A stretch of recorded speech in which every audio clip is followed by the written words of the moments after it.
Class is now in session. I'm Professor Hockey, and today we're discussing the Sharks' 2022 free agency situation, which is, I guess, more so in this video going to be their cap situation. Why is that? Well, because the Sharks don't really have a lot of room, at least at the moment, to actually end up signing any relevant free agents. As we take a look at their cap hit on the year at 12 forwards, 8 defensemen, and 2 goaltenders, which is what the cap friendly has them at. That is a cap hit of $75.3 million, giving them cap space of $7.2 million with multiple restricted free agents that they're looking to sign. So let's get into those right away. First, we have, of course, Mario Ferraro, who they gave a qualifying offer to, but he's obviously in line for a relatively significant raise.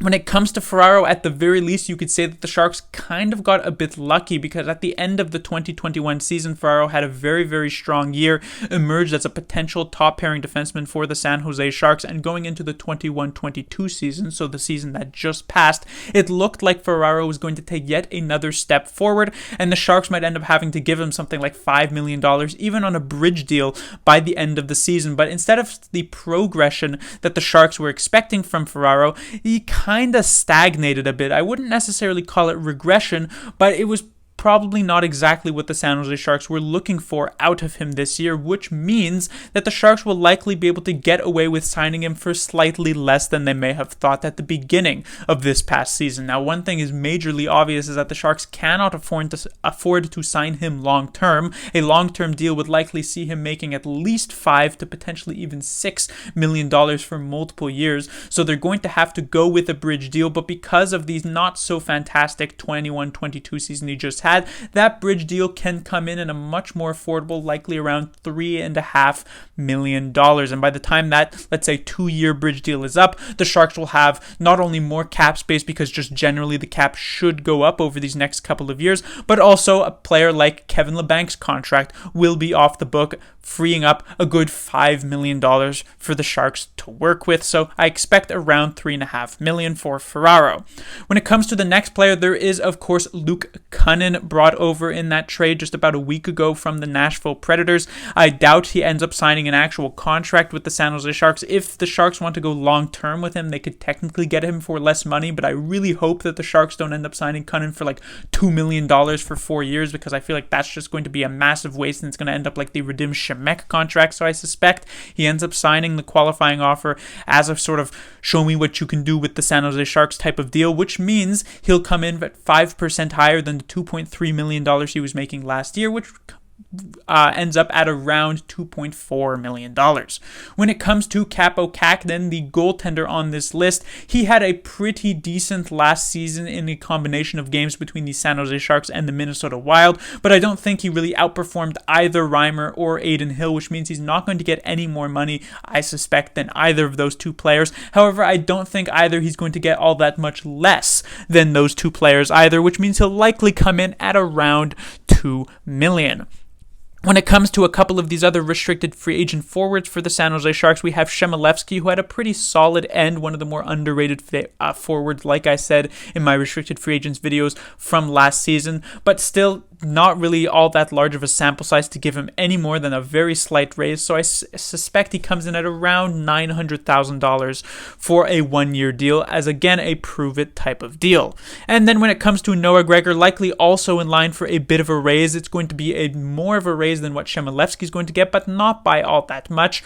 Gregor's season was kind of I guess you could say, for much of it. Had a bit of bad luck certainly at the start, but then kind of brought it back at the end once he got paired with Thomas Bordeleau, which means while he'll probably get more than the qualifying offer unless the Sharks really want to play hardball with him, I imagine he'll come in at around $1.2 million, potentially slightly less than that.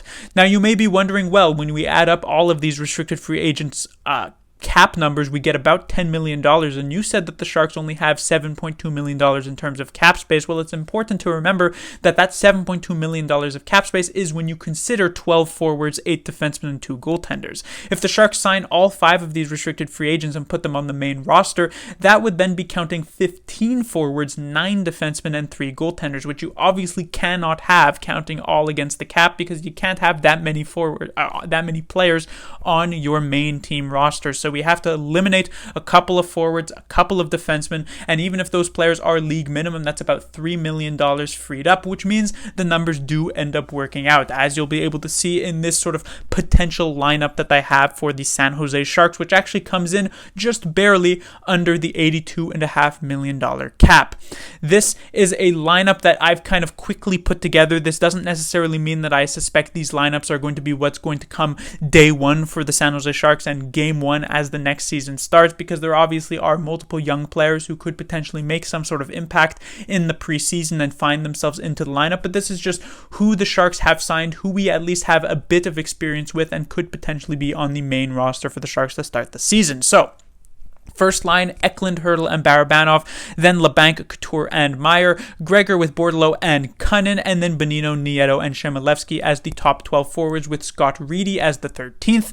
On the defensive side of things, we have Ferraro and Burns, Knizhov and Carlson, and then Vlasic and Merkley, with a 7th defenseman being Radim Shemek. And finally, on the goaltending side, we have the duo of Reimer and Hill, with the 3rd being Capo Cack. And then all of these players together, as well as the dead cap of the Martin Jones buyout, adds up to just about $82 million, which is $500,000 below the $82.5 million cap hit going into the 22-23 season. Now, one thing that I do, actually a couple things that I do want to bring up. The first thing is when it comes to the Dahlin not getting the qualifying offer, as well as the Rudolfs Balcers buyout, I saw a lot of people saying, well, maybe Mike Grier is buying out Rudolfs Balcers so the Sharks can make room for some sort of big unrestricted free agent signing.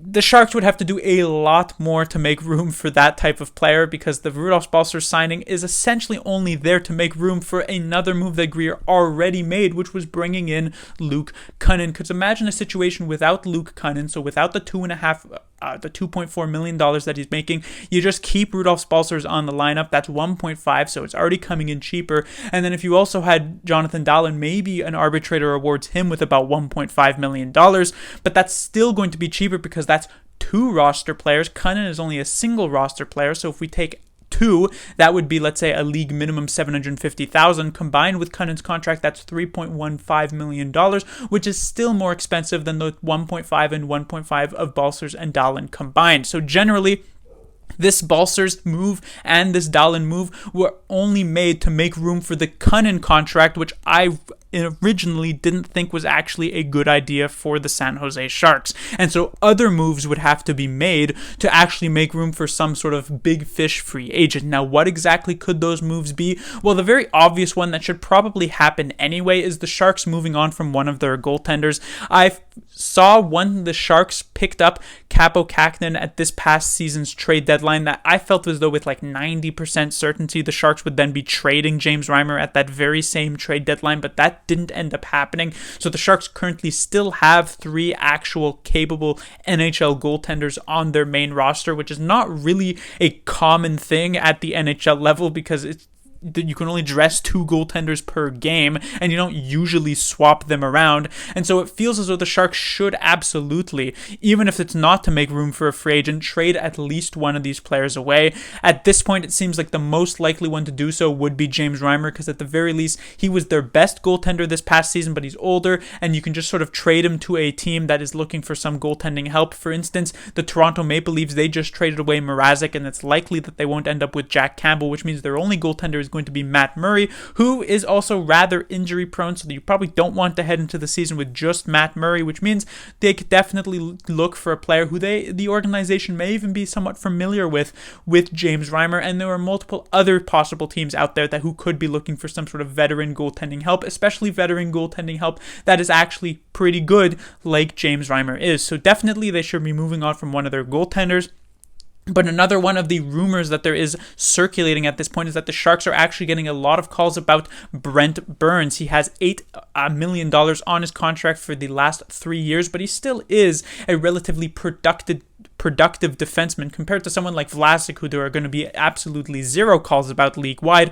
Brent Burns is still a relatively attractive player to try and get on your team at this point, and so the Sharks are fielding calls. I suspect they won't be retaining 50% of his contract, but it's possible that the Sharks could end up retaining about 25% of it, which means still about $6 million of cap relief, which would indeed give the Sharks room to sign some sort of big ticket free agent. But before that trade actually happens, I can't really speculate on who the Sharks will get. And so the major question will be, can the Sharks actually make the playoffs with this lineup? And honestly, the answer is likely no. It's not impossible, but it would take multiple good things to actually happen here and multiple sort of minor miracles. Not only would Eklund have to be a productive first line forward, but we would also need the rebound of Kevin Labanc. We would need that third line to actually gel and be pretty solidly productive. We'd need a rebound from Ferraro, a rebound from Karlsson. Knyzhov would have to be equally as good as he was a couple years ago in his rookie season. The goaltending would still have to hold up and be above average. So multiple things would have to go very right for the San Jose Sharks to even compete for a playoff spot. So right now, unless a big move does happen or some sort of culture change happens or the head coach comes in and whips this team into shape, I suspect the Sharks are heading into another season of missing the playoffs, which honestly may not be the worst thing in the world as long as they actually drop further in the standings compared to finishing, 11th last in the league once again. Class dismissed.